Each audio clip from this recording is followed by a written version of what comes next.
Goodness gracious me, I don't know what planet I'm on.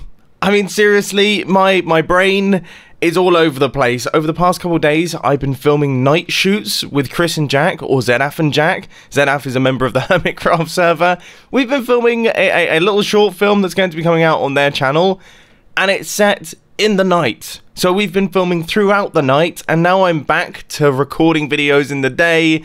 Everything's kind of, my body clock is just, it doesn't know what way is up anymore. And to make matters worse, in 3 days time I'm off to Nashville, so jet lag is going to be compounded in. I mean, what is going to be happening? So if I say anything ridiculous or stupid during today's Hermitcraft episode, then we can entirely blame it on that. Anyway, this episode is going to be exciting. It is episode 124, and we're going to be building a ridiculous industrial farm. Let's go into the redstone testing world. I've got some designing to do. I was thinking about all the farms that we've built so far in this Hermitcraft season, and there's one farm that I always have that I haven't had this time, and nobody seems to really have them. It's just a regular hostile mob farm, so I'm always running out of string, I'm always running out of bones, spider eyes, all that sort of thing.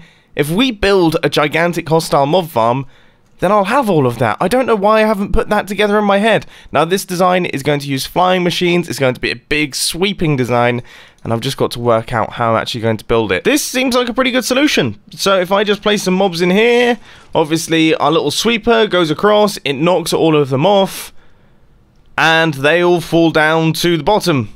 So we'll have a little collection system there, and we'll have a little collection system on the other side. Obviously, it's going to be a lot bigger than this, and then if we want to turn the farm off, because I imagine a bunch of flying machines doing that is going to cause a lot of lag, then all we have to do is have a bunch of wiring running into one side, and then everything will stop there. The only thing that I'm wondering is, how big should we make these platforms? Because, obviously, making them this small, that's not quite right. Okay, we can't make them that small, because that seems like a waste of space, but also we can't make them that big, because it takes a certain amount of time for our mobs to actually make their way across. And if we make it too long, then that means we've got a lot of mobs that are staying alive in the system, which is going to mean that the mob cap gets filled, and that's going to reduce the efficiency of the farm. Now, I'm not trying to make the most efficient farm in the world here, I just want to make a decent one, but still, I don't want it to be totally inefficient.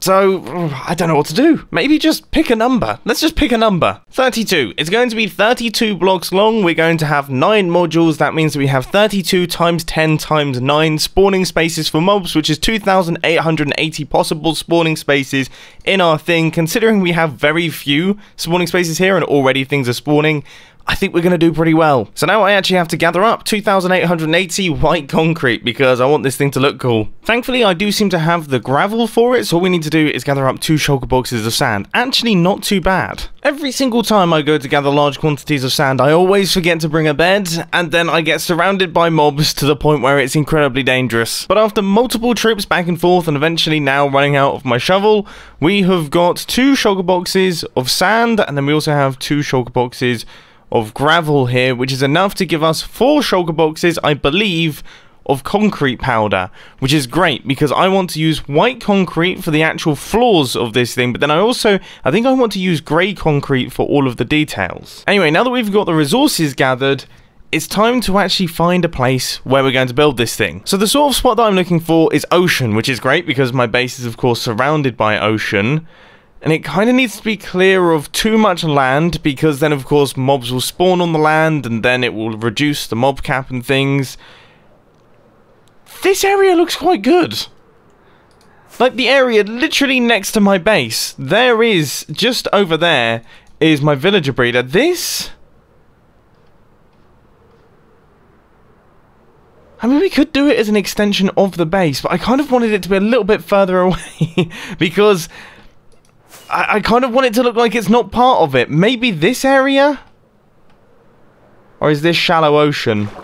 Oh no, it looks pretty deep to me. I mean, how far down do we go?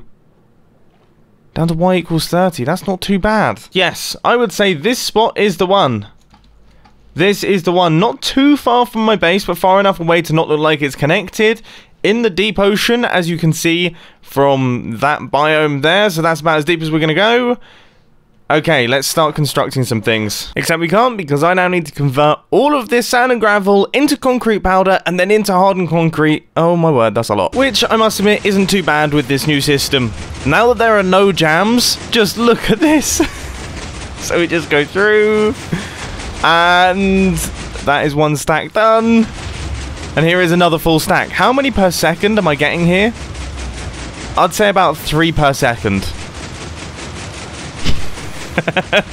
I love redstone engineering. Oh, I've jammed it. That's a tiny bit embarrassing given what I said during that clip. I can promise you it's really reliable. In fact, that was the only jam that I had throughout the entire process of getting these 2 shulker boxes worth of white concrete. How frustrating. Anyway, grey concrete now. And don't get me wrong, despite this being really fast, it's still taken me an hour. But now that we have all of the resources, we've worked out the place and we've worked out the design, it's time to actually start constructing this thing. Now, I did some research, aka I asked Iskal in the chat how high up I should build this thing, and he started talking about zombies and skeletons taking half a heart of damage for every block that they travel and all that nonsense. So I decided to just build it 40 blocks above the sky because I feel like, you know, that's got to be enough to kill everything that falls out of here. If it's not, we're going to have to do something interesting with clearing out water and creating a killing system down there, which could actually be quite cool. Anyway, before we even start thinking about that, we actually need to build up all the platforms. So this is one of the platforms, and obviously it doesn't look too exciting just yet, but I'm surrounding it in this grey concrete here,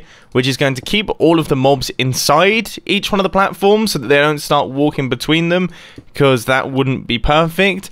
And then also, they're going to wrap around at the ends to hopefully stop the mobs from kind of falling too far away from the killing platforms, and also giving us a place to put the redstone. All of this will start to make more sense as I build it bigger and bigger. One thing that I will say is, though, I definitely haven't got enough light grey concrete. I crafted, I think, about 12 stacks, and I think each layer uses about 4, maybe even 5. Yeah, not my finest maths. This is how big it's going to be, though. This is it. So this is the footprint of our mob farm, and obviously we are then going to have 2 more layers on top of this. And one thing that I've realized, I think it's going to look quite cool, because those grey layers are actually going to be 1 block apart throughout the entire thing. So it's going to be a really interesting looking structure. Now, there is one thing that I've been wondering as well, is during the night, obviously this then fills up with mobs, and it's kind of close to my base, so even when it's not running, the mobs are going to spawn. Maybe I should run some redstone lamps through the center here that we can switch on and off. Having done that, A, it just doesn't look that cool, and B, I've now looked around for a bit and I've realized that unless you fly to this thing, it's going to be outside of the mob loading chunks anyway, so it shouldn't cause any issues. Right, let's get rid of it. And let's also get ourselves set up with a little bit more grey concrete, because unfortunately, yeah, it takes about 9 stacks per layer, so I suppose we need 18 stacks to finish off the rest. But I'm not mad, because this is actually, I still find this fun to use, even though I've been using it a lot today. Yeah, it's pretty cool. The second layer is now all in place, complete with all of the grey concrete and things. So we've now got 6 layers, so it's 2/3 of the way being done. And let's see, putting it into context with that, this is what it looks like. It almost looks like a server rack, like a computer server rack. It's going to look fairly nuts when it's up in the sky. The only problem is you do lose some of the detail. No, that looks nuts. That's gonna look crazy when that starts chucking out mobs and they're all pouring out the bottom. That is going to look bonkers. And of course we're back once again. We're back here again. My calculations were clearly incorrect, but now it is all done. The skeleton has been constructed. The outer shell essentially is all in place, and it looks nuts. It does look really cool, but I'm also very happy that it's finished, because that means that I can start work on the interesting bits, which of course are the redstone flying machines and things. They're things that go back and forth. So how many redstone resources do I have? I actually went over to my witch farm earlier and I've run out of redstone dust. I don't have much here either. I do have a bunch of observers though. That will actually be enough to build this entire thing, so that's great. We're going to need more sticky pistons. And yeah, I mean, that's not even enough observers now that I think about it, because we need 4 per one. Oh gosh. Let's just not think about that for now. I think I've got 1 flying machine in place. Whoa. That was a curious chain of events.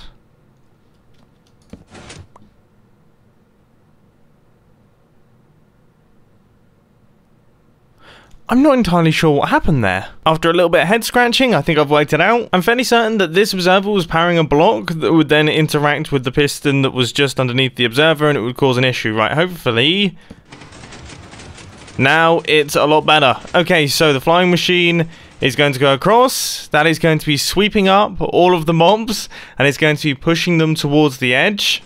And then when it reaches this end, it should flip sides.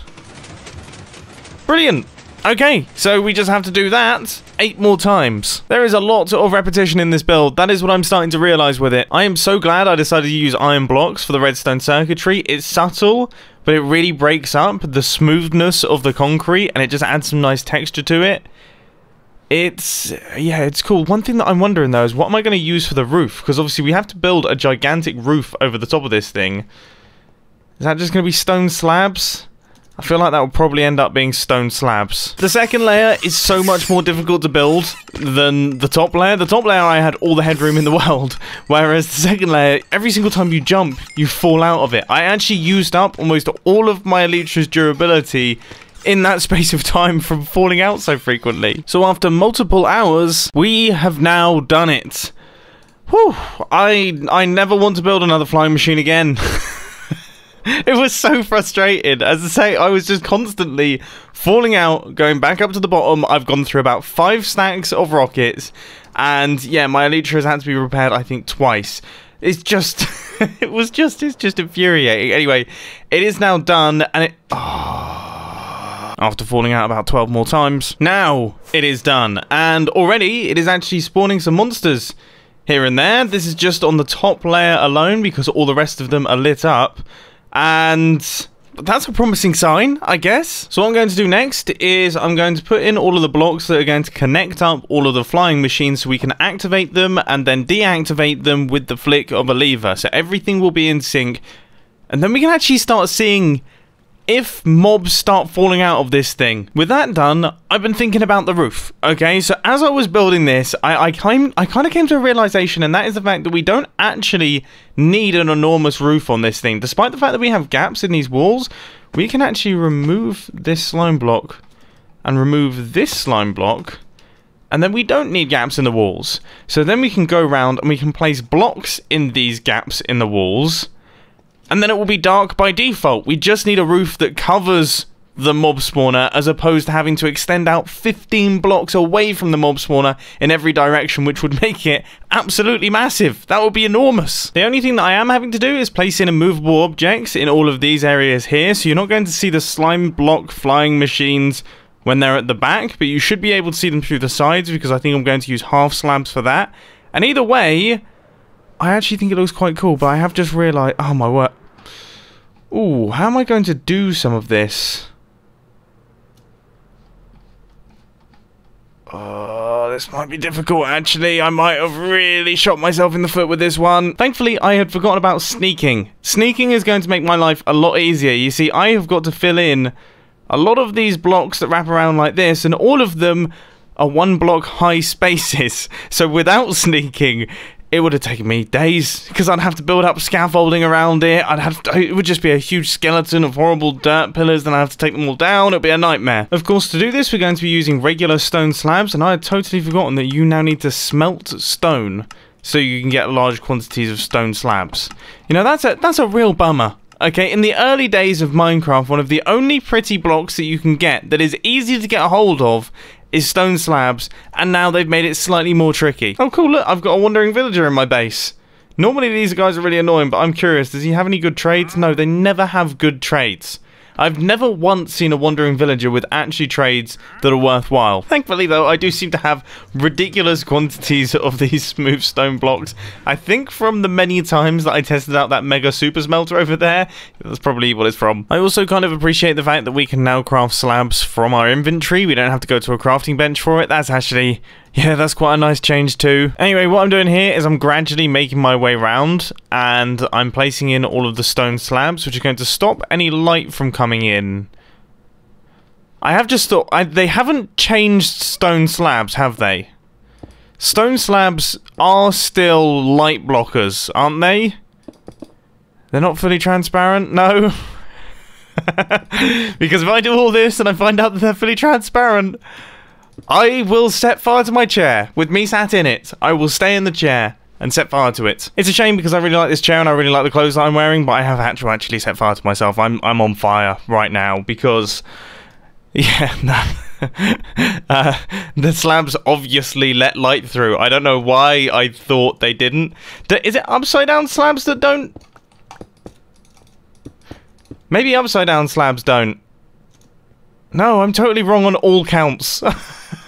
Alright, well, I guess the build is now going to be covered in these. I don't know how I feel about that. I feel like that doesn't look any... it just doesn't look as cool. I feel like it looked cooler when it had the gaps going through it.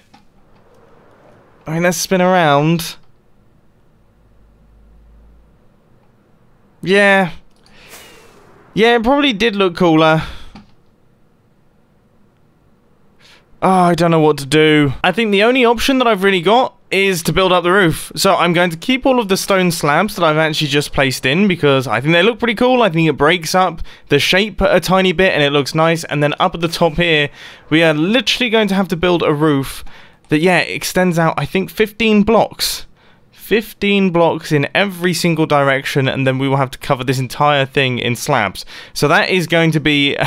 it's going to be just an enormous kind of platform, but in of itself, it will also look quite good. So, yeah, there's kind of two sides to it, really. I will have a think, though. I'll have a think and see if I can come up with something any smarter than that, because it does seem like a bit of a ham-fisted option. Anyway, there is something I need to do, and that is to work out the killing system for this machine, because obviously we're going to be killing these mobs through fall damage, but then some of the mobs have feather falling, so we need to work on that. And also, I want a smarter way of collecting the items than minecarts. If I can avoid using minecarts, then I will be so pleased, because minecarts are always getting stuck and they're always despawning, and it's just, ugh. So let's quickly pop through into the redstone testing world and we'll see what we can pull off. And actually for this one, I'm going to take some inspiration from Ilmango a tiny bit. So Ilmango, with his mob farm that I actually built in Hermitcraft Season 5, he had an interesting system where he had magma down at the bottom, then he had some water that flushed through out of sync with the flushing of the farm.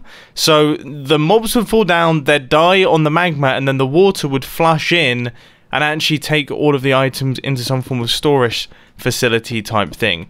Now I'm going to do something similar, but I'm not going to use dispensers, because if there's one thing that annoys me more than minecarts, is dispensers and water, as they always unload in weird orders and you end up in a big mess. Right, how long does the water need to pop out for those items to go across? Oh wow, not very long.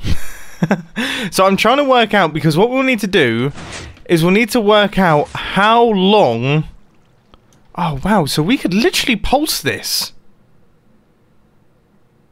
Let me... I'm trying to think what is a good way to do it. So what we could do is send a redstone signal down from when the flying machine actually hits the wall, all of the mobs fall, they land.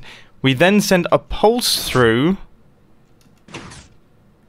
afterwards, after some delay, and that will sweep all of the items, and that should be a long enough pulse for all the items to get moved off. And then any mobs that have feather falling and things like that, they will get caught up on the magma block, so even though the water goes across, they'll still take damage in the magma. I mean, this seems like the perfect system.